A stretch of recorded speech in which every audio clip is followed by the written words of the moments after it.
di zaman ketika Sayyiduna Umar bin Al-Khattab menjadi presiden. Ketika itu di daerah Syam, Syam ini termasuk Palestina, yang gubernurnya ketika itu adalah Abu Ubaidah bin Al-Jarrah. Banyak umat Islam yang minum khamr, banyak umat Islam yang mabuk. Lalu ketika itu terjadi di Syam, apa kata Sayyidina Umar? Tahun ini akan terjadi azab dari Allah.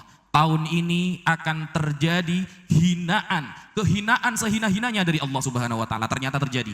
Di saat itu terjadi wabah, kalau kata kita sekarang Covid. Jadi Covid itu sudah terjadi, wabah sudah pernah terjadi di zaman Sayyidina Umar. Namanya wabah ta'un amwas. Banyak orang yang kemudian meninggal gara-gara wabah. Jadi wabah itu gara-gara banyak dari kita yang bermaksiat. Makanya ketika ada teman kita yang bermaksiat, ingatkan, bos, lo kalau bermaksiat, kalau Allah ngasih azab, gue yang kena. Makanya kita wajib menasehati, kita harus meluruskan. Apalagi yang isu-isu kemarin, masalah nasab ya. Saya lihat banyak kemudian umat Islam yang terpecah belah. Seharusnya kita itu saling menghormati, saling mengasihi. Hanya gara-gara sedikit permasalahan nasab, kita berpecah belah. Ada yang kemudian meragukan nasab Habaib. Tidak percaya Habib bukan keturunan Nabi, terserah. Yang penting jangan mencaci maki, jangan saling bertengkar. Anda yakin oke, tidak yakin tidak apa-apa. Tapi awas, ketika nanti itu kebenaran, ketika ternyata para Habaib keturunan Rasulullah, mau ditaruh di mana muka Anda nanti di hari kiamat? Kenapa? Karena seorang kakek itu lebih cinta kepada cucunya biasanya daripada anaknya loh.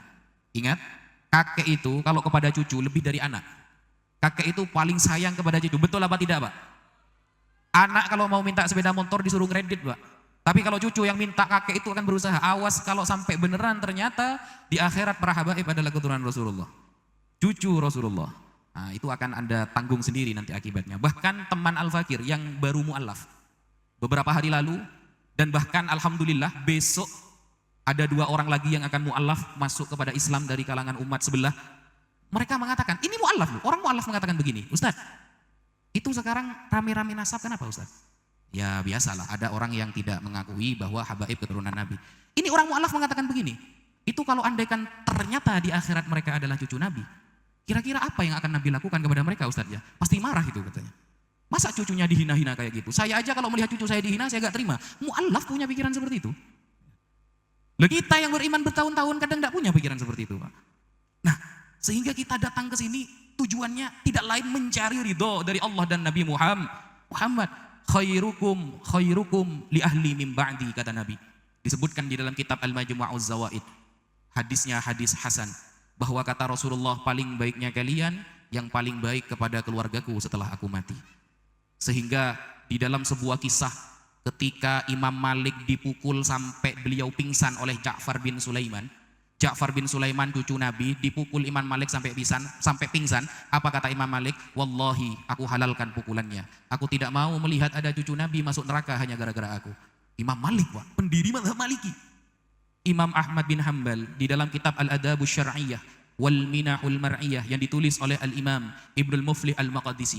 Imam Ahmad terkenal hafal 1 juta hadis. Beliau itu terkenal hafal 1 juta hadis. Salatnya beliau 1 hari 1 malam itu 300 rakaat. Gara-gara beliau masuk penjara, di penjara beliau dipukul, akhirnya sholatnya berkurang menjadi 150 rakaat dalam sehari semalam. Beliau kalau ketemu sayyid yang kecil mundur, Pak, takut. Imam Ahmad ini jangan ditanyakan dalil kalau Imam Ahmad, Pak. Imam Syafi'i, apa kata beliau? Saya kalau memang mencintai keluarga Nabi disebut dengan Syiah, maka falyashhadits tsaqalan anni rafidi. Saksikanlah jin dan manusia bahwa aku adalah Syiah. Kata Imam Syafi'i. Ini pendiri mazhab mengatakan seperti itu. Kita apa gitu? Hadis arba'in kita ada hafal. Hadis arba'in Nawawi kita ada hafal, Pak.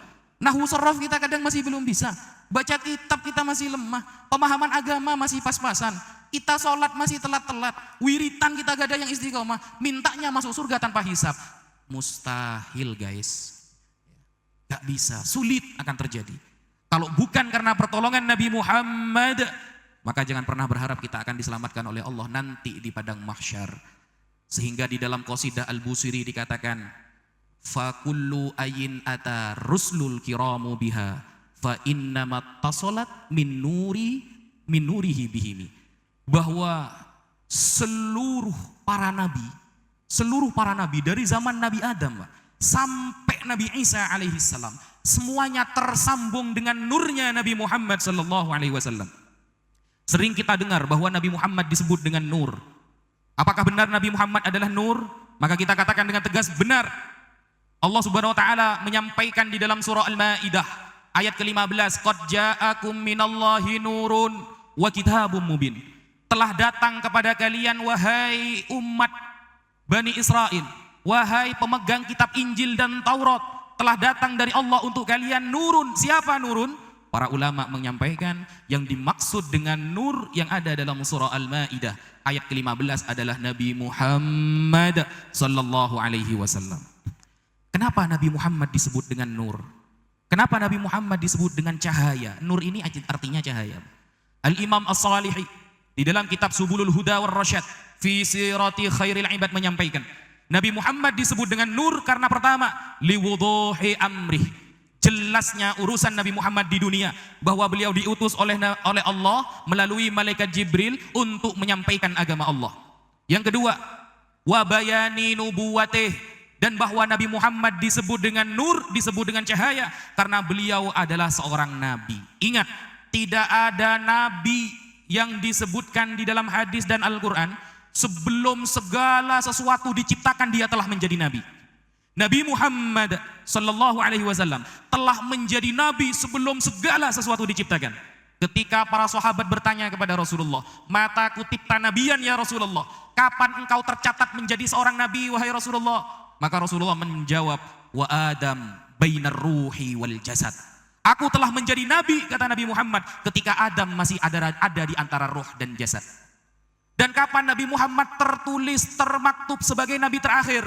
Rasulullah bersabda di dalam hadis sahih, inni maktubun indallah bi khatamin nabiyyin. Aku telah tercatat bagi Allah.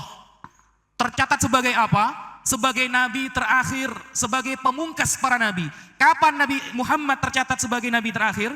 Wa inna Adam lamunjadilun fi tinihi. Ketika Adam masih terlempar dari lumpurnya, Adam masih mau dibentuk oleh Allah dari tanah, Nabi Muhammad sallallahu alaihi wasallam sudah menjadi nabi terakhir, dan itu dicatat, termaktub di Lauh Mahfuz. Wa inna Adam lamunjadilun fi tinihi. Ketika Adam masih repot dibuat, Nabi Muhammad sudah tercatat sebagai nabi terakhir. Makanya di dalam surah Al-Ahzab dikatakan, "Makana Muhammadun aba ahadim mir rijalikum walakin Rasulullah wa khataman nabiyyin." Nabi Muhammad bukan ayah dari kalian semua, tetapi dia adalah seorang utusan Allah. Beliau adalah seorang nabi dan beliau adalah pemungkas para nabi. Dan tidak ada seorang nabi yang berani mengatakan ana awwalul muslimin kecuali hanya Nabi Muhammad sallallahu alaihi wasallam. Aku adalah orang pertama yang berserah diri kepada Allah. Kalau kita sholat Pak ya, kalau kita sholat biasanya kan baca iftitah. Di dalam iftitah itu diambil dari ayat Al-Quran kan.